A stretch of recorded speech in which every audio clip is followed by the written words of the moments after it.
केंद्रीय क्रीडा व खेल मंत्रालय यांच्यातर्फे 24 सप्टेंबर 1969 साली युवकांना सामाजिक क्षेत्रात काम करण्याची आवड निर्माण व्हावी म्हणून शासनाने राष्ट्रीय सेवा योजनेची सुरुवात केली. राष्ट्रीय सेवा योजनेच्या स्थापना दिनानिमित्त सर्वोदय शिक्षण मंडळ संचालित सरदार पटेल महाविद्यालय चंद्रपूर राष्ट्रीय सेवा योजना विभागद्वारे दिनांक 24 सप्टेंबर 2024 रोजी राष्ट्रीय सेवा योजना स्थापना दिनाचे आयोजन करण्यात आले होते. नॉट मी बट यू, माझ्यासाठी नव्हे तर तुमच्यासाठी हे ब्रीदवाक्य लक्षात घेऊन राष्ट्रीय सेवा योजनेची स्वयंसेवक सेवेची मूल्य आणि सामाजिक भान ठेवून समाजसेवेसाठी तत्पर असतो. युवकांचे प्रभावी व्यक्तिमत्व घडविण्याचे कार्य शिक्षण क्षेत्राद्वारे होत असताना दिसत आहे. प्रभावी व्यक्तिमत्व घडवत असताना तरुणांमध्ये सामाजिक बांधिलकीची जाण व सेवाभाव निर्माण करण्याचे कार्य महाविद्यालयीन स्तरावर राष्ट्रीय सेवा योजना उपक्रमाद्वारे होत आहे. तरुणांमध्ये समाजसेवेची जाण आल्यानंतर त्याचाच पुढचा टप्पा म्हणजे राष्ट्रसेवा होय. राष्ट्रीय सेवा योजना ही संकल्पना सांगताना त्यात सेवा आणि त्याग हे शब्द युवकांच्या आयुष्यातील सेवेचे महत्त्व विशद करतात. या कार्यक्रमाचे अध्यक्ष महाविद्यालयाचे प्राचार्य डॉक्टर प्रमोद काटकर, उपप्राचार्य डॉक्टर स्वप्नील माधमशेट्टीवार, राष्ट्रीय सेवा योजना कार्यक्रम अधिकारी डॉक्टर वंदना खनके, डॉक्टर राजकुमार बिरादार, डॉक्टर निखिल देशमुख, स्वयंसेविका रुचिता टोकलवार, स्वयंसेवक दर्शन मेश्राम, भैरव दिवसे तसेच मोठ्या संख्येने स्वयंसेवक उपस्थित होते. कार्यक्रमाचे प्रास्ताविक उपप्राचार्य डॉक्टर स्वप्नील माधमशेट्टीवार, सूत्रसंचालन डॉक्टर वंदना खनके यांनी केले, तर आभार डॉक्टर निखिल देशमुख यांनी मानले. राष्ट्रीय सेवा योजना दिनाच्या हार्दिक शुभेच्छा देतो. त्याचप्रमाणे सरांनी आत्ताच सांगितलं की महाविद्यालयाचे राष्ट्रीय सेवा योजनेचे कार्यक्रम अधिकारी डॉक्टर कुलदीप सर आणि दर्शन मेश्राम या दोघांनाही जिल्हास्तरीय पुरस्कार जो प्राप्त झाला, सर्वांच्या वतीनं महाविद्यालयाच्या वतीनं मी त्यांचं हार्दिक अभिनंदन करतो.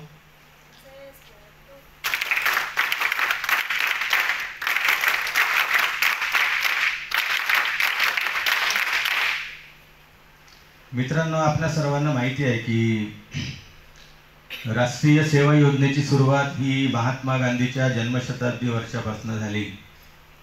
आणि NSS म्हणजे नेमकं काय आहे, कारण आता मी बरेच वर्ष NSS मध्ये काम करतो आहे, म्हणजे जवळपास आज 33 वर्ष झाले. म्हणजे या महाविद्यालयात जेव्हा मी प्राध्यापक म्हणून रुजू झाल्याबरोबरच NSSचं कार्य माझ्याकडे होतं आणि 15 वर्ष कार्यक्रम अधिकारी, त्याच्यानंतर जिल्हा कोऑर्डिनेटर म्हणून मी काम केलं. आणि सरांनी सांगितलं की आपल्या महाविद्यालयाला NSSचा राज्यस्तरीय पुरस्कार पण प्राप्त झालेला आहे 2001-2 मध्ये. त्याचा पुरस्कार वितरण सोहळा औरंगाबादला मुख्यमंत्र्यांच्या हस्ते झाला होता आणि त्यावेळेचे प्राचार्य डॉक्टर विजय ऐंजवार सर आणि मी तो पुरस्कार घ्यायला आम्ही तिथे गेलो होतो. मित्रांनो, बऱ्याच लोकांना किंवा विद्यार्थ्यांना असं वाटतं की NSS म्हणजे काहीतरी कुठेतरी कार्यक्रम होतात वगैरे वगैरे, रेग्युलर कार्यक्रम आहेत, NSS कॅम्प आहे. आणि जेव्हा आम्ही विद्यार्थ्यांची एखाद्या कार्यक्रमाला संख्या बघतो तेव्हा आता आपलं 200चं युनिट आहे आणि विद्यार्थी कमीत कमी 50-60 वगैरे बसलेले असतील. आपण एक गोष्ट लक्षात घेतली पाहिजे की आपण एखादी डिग्री घेतो, नंतर पोस्ट ग्रॅज्युएट होतो आणि नंतर मग कुठेतरी इंटरव्ह्यू द्यायला जातो, कुठेतरी काम करतो, कोणाशी तरी इंटरॅक्शन करतो.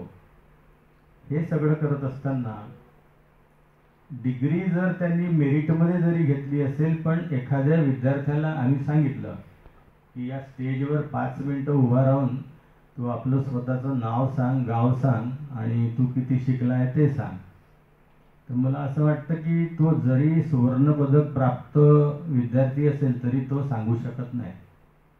म्हणजे तुम्ही स्वतःलाच प्रश्न विचारा, किंवा जर एखाद्या विद्यार्थ्याला आम्ही म्हटलं की तुम्ही इथे येऊन 2 मिनिटं बोला, नाही बोलू शकत तुम्ही. याचं कारण असं की इथे येऊन बोलण्याकरता जी पर्सनॅलिटी लागतं किंवा जो एक्सपिरियन्स लागतो किंवा जे धाडस लागतं ते नुसतं तिथे बसल्याने होत नाही. मग NSSच्या माध्यमातून वर्षभर ज्या काही ॲक्टिव्हिटी होतात, रक्तदान शिबिर असेल, बरेचशा वक्त्यांचं भाषण असेल, काही स्पर्धा असतील, त्यामध्ये प्रत्येक विद्यार्थ्यांनी भाग घेतला पाहिजे आणि नेहमी इथे येण्याचा प्रयत्न केला पाहिजे. NSSचं मुख्य उद्देशच हे आहे की तुमच्यामध्ये असलेल्या नेतृत्व गुणांचा विकास करणे, तुमच्यामध्ये असलेलं मूलभूत कौशल्य प्रदर्शित करणे, तुमच्यामध्ये असलेल्या फंडामेंटल स्किलला कुठेतरी व्यासपीठ निर्माण करून देणे. जेव्हा केव्हा आपण एखाद्या इंटरव्ह्यूला जातो, तुम्हाला साधे साधे प्रश्न विचारले जातात, ते जाण्याच्या पूर्वीच तुमची अवस्था खूप खराब असते.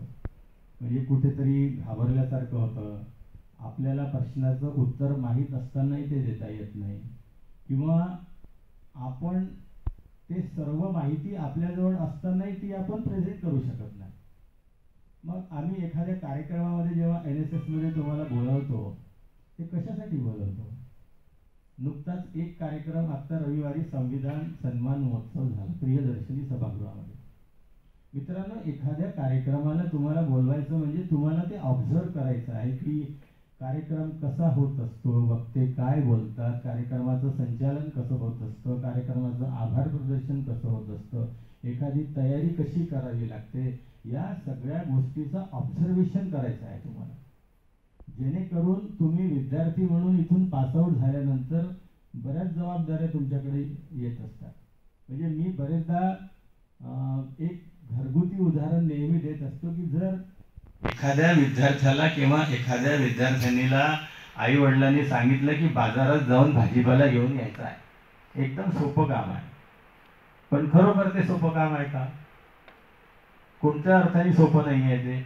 मग एखादी भाजी घेत असताना कांदे आधी घेतले पाहिजे, नंतर बटाटे घेतले पाहिजे, नंतर गोबी घेतली पाहिजे, त्याच्यानंतर मग 1-2 भाज्या घेऊन त्याच्यावर मग मिरची ठेवून, सांबार ठेवून, सगळ्यात वरती टमाटर ठेवले पाहिजे. तुम्ही जर सुरुवात जर टमाटर घेतले ते खाली ठेवले, सांबार घेतला तो खाली ठेवला, तर घरी जाईपर्यंत एकतरी भाजी तुमच्या पिशवीत सुरक्षित राहील का? नाही राहत. तसंच एखाद्या गोष्टीचं नियोजन हे खूप चांगल्या पद्धतीने करावं लागतं. आणि NSSमध्ये ही संधी आहे तुम्हाला, या संधीचं तुम्हाला सोनं करायचं आहे. म्हणजे कॉलेजच्या वतीने जे कार्यक्रम होतात, नाही आमची बस आहे, मग 12 वाजले, मग 1 वाजला, आम्हाला भूक लागली, आम्हाला जायचं आहे. एखाद दिवस नाश्ता नाही केला तर काय होईल, एखादा दिवस तुम्ही जर घरी उशिरा गेले तर काय होईल. पण जे तुम्हाला तिथं शिकायला मिळेल, तिथे बघायला मिळेल, तिथं ऐकायला मिळेल.